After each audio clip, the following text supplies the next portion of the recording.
Hey, what's going on, everybody? My name is Matt Jarbo. This is the Mundane Matt channel. And one of the weirdest things I think society ever tends to do is mimic art in regards to how we try to transform our bodies, people's perceptions of us, to maybe mimic that of what we might see in something that is art, or something that has been photoshopped, or something that is simply not real and not necessarily put onto the basis of reality.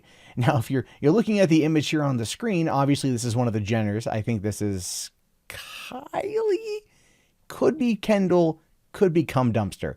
I'm honestly not too sure. They're all kind of intermixed to me. But her particular image here is one taken off of Snapchat, one of a cute little puppy dog face and everything along those lines. And that being said, this is the subject of this particular article here, because apparently doctors are saying that people are getting plastic surgery to look like Snapchat filters. I wish this wasn't a real thing, but apparently this is a real thing. This is why parents, get your children off of social media. I can't stress this enough. Now, the article here does say that a new phenomenon called Snapchat dysmorphia is driving people to seek plastic surgery based on what they look like with Snapchat filters. According to the writings of 3 dermatologists from Boston University School of Medicine, an increasing number of patients are seeking out Snapchat-inspired plastic surgery. Snapchat dysmorphia has patients seeking out cosmetic surgery that look like filtered versions of themselves instead, with fuller lips, bigger eyes, or a thinner nose. This is an alarming trend because those filtered selfies often present an unobtainable look and are blurring the line of reality and fantasy for these patients. In the past, patients seeking plastic surgery relied heavily on looks of celebrities for inspiration, not photo filters. And that's true. There's been the one guy that spent a couple $100,000 to look like Justin Bieber. I think he ultimately committed suicide. There are people out there who have spent a lot of money to look like other celebrities and have failed miserably.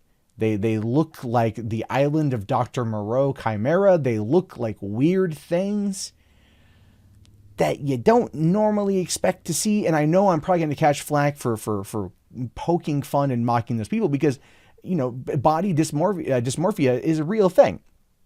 Just as gender dysmorphia is, it's a real thing. It should be treated as a real thing and treated as a treatable thing and something to be studied and to be researched.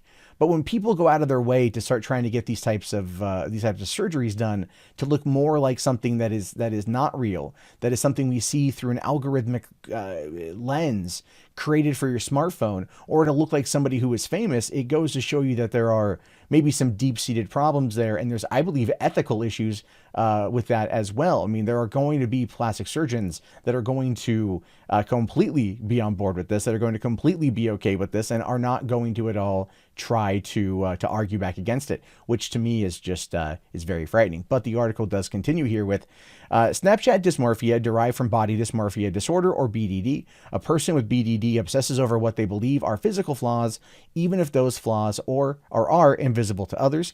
Research show that social media is altering the way people view themselves, according to the American Academy of Facial Plastic and Reconstructive Surgery. About 55% of plastic surgeons have seen patients who want to look better in selfies. Now, listen, as a rotund American, I understand the desire to want to look a certain way. I get it. I understand the desire to want to look prettier. I deal with this constantly. I have body image issues myself. I go from being on camera to being off camera to just, you know, like to trying some diets to just failing completely. You know what I mean? And it's like this week, for example, I start a personal trainer tomorrow. I was able to get a good Groupon discount rate to learn how to do that. I start therapy in a couple weeks as a way to start trying to get myself better mentally. And I'm taking steps to do this kind of stuff without forking out cash to go and get plastic surgery to make sure all of the unsavory aspects of my physique are whittled away under somebody else's knife. There's got to be, I think, a bigger push for finding the right balance and self-care. We all have issues with our body. We all have issues with the way that we're perceived.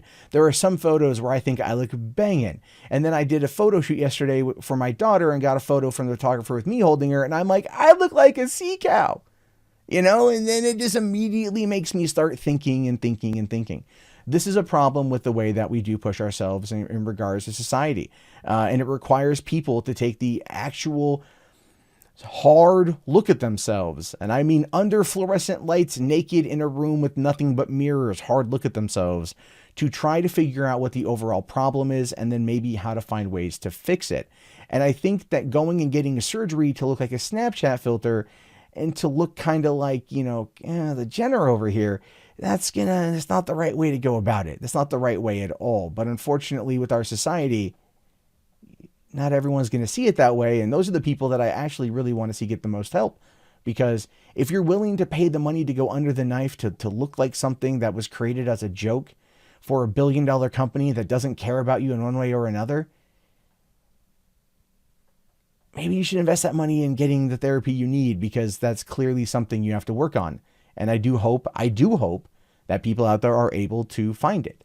And I'm not trying to mock anybody here. I'm not trying to attack anybody specifically. If you want to look like cum dumpster Barbie, fine, that's okay. All right, that there are plenty of people out there that want to do it. I get that. But at the end of the day, it's not going to make you happy. That's a reality you have to realize. We in this society do what keeping up with the Joneses is what it's called, right? It's like you want to be you want to have the best, because then it presents this type of social status, right? You want to have the best phone, have the best car, have the best gear for depending on what you're doing, in order to project this image of yourself that's honestly many cases completely overblown and unnecessary. But anyway, those are just my thoughts on this one. This story, I get it, because the type of vision these people have of themselves. I have very similar visions of my own body. And I'm going to be honest and upfront about it, because I feel that's the best way to acknowledge that there are issues, is to be honest with not only me, but people around me. And then use it as a way to motivate myself into going to seeking help. Anyway, what are your thoughts on this? Let me know down in the comments below. My name is, of course, Matt Jarbo. This is the Mundane Matt channel. If you guys haven't already, please thumbs up the video, subscribe, and check it out. And if you find enjoyment in here, and I hope you do, be sure to check out our Patreon. See if that might you may want to toss down a few shekels to help keep this kind of thing afloat. But otherwise, if you can't do that, which is fine too, just go ahead and share it around and tell your friends, and be sure to turn off that pesky ad block. But anyway, I'll talk to you guys later. Have yourself a fantastic day, and peace out. If you enjoyed this video, please consider becoming a patron today for just $1 per month over at patreon.com/mundanematt.